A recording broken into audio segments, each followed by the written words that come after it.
राधे राधे दोस्तों, एक समय की बात है। ऋषि दुर्वासा जी बरसाने गए हुए थे। उस समय श्री राधा जी अपनी सहेलियों के साथ खेल रही थी। राधा जी और उनकी सखियां छोटे छोटे बर्तन बनाकर उसमें झूठ मूठ का भोजन बनाकर भगवान जी को भोग लगा रही थी। श्री राधा रानी और उनकी सहेलियां ये सब कर रही थी कि अचानक से ऋषि दुर्वासा वहां आ पहुँचे। ऋषि दुर्वासा को देख श्री राधा जी और उनकी सहेलियां ऋषि के सम्मान में उठ खड़ी हुई और उनको सादर प्रणाम किया और बड़े ही सरल भाव से उनका स्वागत करते हुए उनको बैठने को कहा।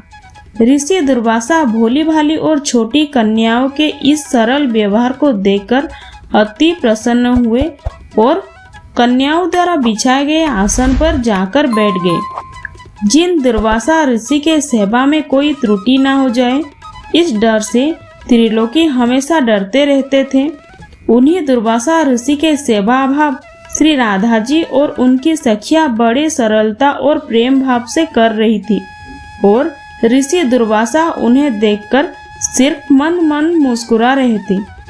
फिर राधा जी की सखियां कहती हैं कि हे ऋषिवर, क्या आपको ज्ञात है कि मेरी राधा रानी बहुत ही स्वादिष्ट लड्डू बनाती है और उन्हीं लड्डू से हमने भगवान को भोग लगाया है और अभी आपको भी प्रसाद के रूप में वितरण करेंगे।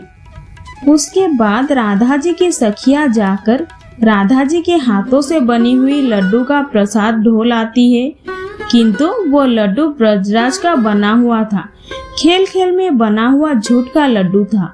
ये देखकर ऋषि दुर्वासा उनके भोलेपन से बहुत ही अभिभूत हो जाते हैं और हंसने लगते हैं और हंसकर बोलते हैं कि प्यारी देवियां, अब क्या मैं ये प्रसाद ग्रहण कर लूं? और पूछे कि क्या ये प्रसाद आपने बनाया है? ऋषि दुर्वासा के इस प्रश्न पर सारी सखियां एक साथ ही और एक स्वर में ही कहने लगती हैं, जी हाँ ऋषिदेव, ये हमारी प्यारी सी राधा बनाई है और हमारा दावा है कि आज तक आपने ऐसा लड्डू नहीं खाया होगा।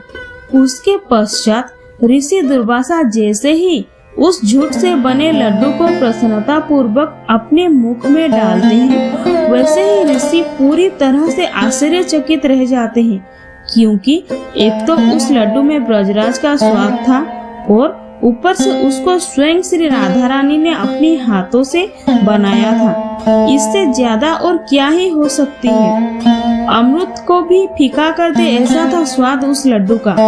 वो लड्डू खाकर ऋषि दुर्वासा की आंखों में खुशी की आंसू बाहर आ गई।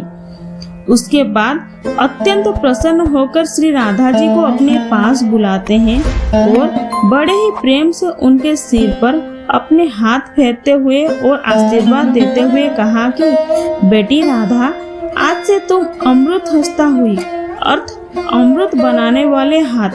तुम्हारा हाथ से बना हुआ भोजन या कोई भी पकवान खाएगा वह दीर्घायु वाला और हमेशा विजयी होगा।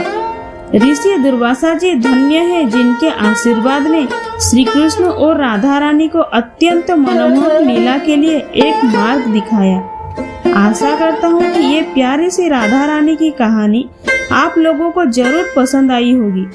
जय श्री राधा रानी।